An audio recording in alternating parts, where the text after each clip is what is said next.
of course, they're taking their positions. The mess is placed on the table now, signifying a whole business, the house in action and taking place right now, and thereafter they'll have to pick their speaker, but currently it's going to be the clerk of the county assembly who is going to presiding the swearing in.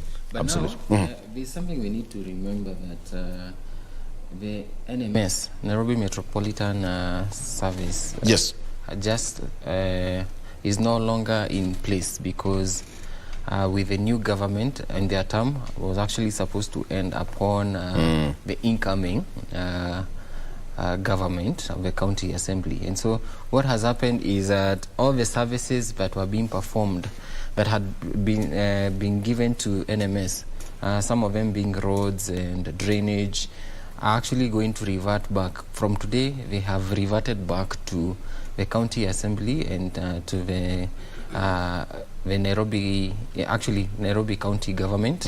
And this Nairobi County government are starting at a very...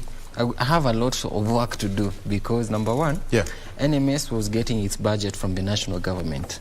That's where they will get their budget to actually do some of the things and functions that they were able to do in the city.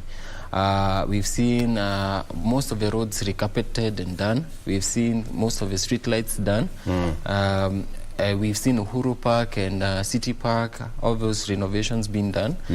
And something very funny is that there's a pending bill owed to the contractors of around 4 billion Kenya shillings, which actually now the new county government need to repay. Yes. There are contractors who are waiting for payments, having offered the service to the NMS. I don't know what will happen to that, to the people who offered services, now that we have a different body now running the city. The NMS had aimed to make sure that the Uhuru Park and the City Park and Mishuki Park are actually recreational centers that are able to add to the revenue of the county, of the Nairobi County.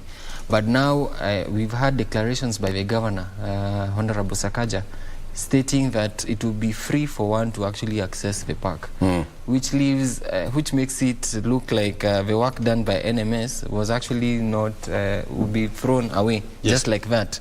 And so what becomes of the revenue that he was working on adding the collection to?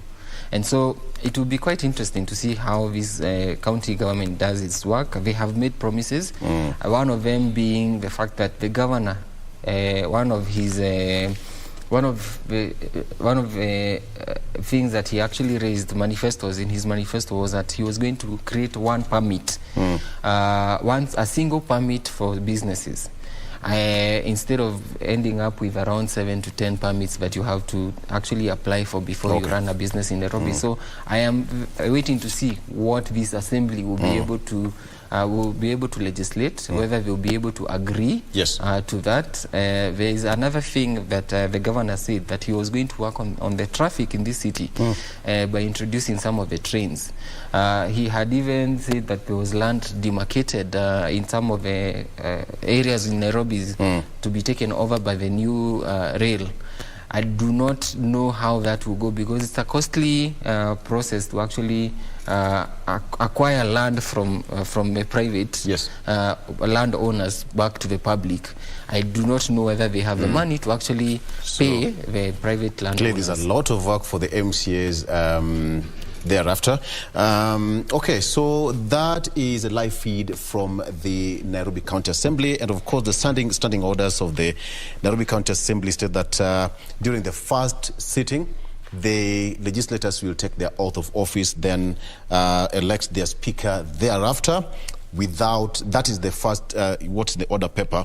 Now, the position of the speaker has attracted several candidates, including ODM's Ken Ngondi, former Gender and Public Service CAS Rachel Shebesh, the incumbent Benson Mutura, and Jubilee's Harrison Wangoro. So we have got ODM's Ken Ngondi, former Gender and Public Service CAS Rachel Shebesh, the incumbent Benson Mutura,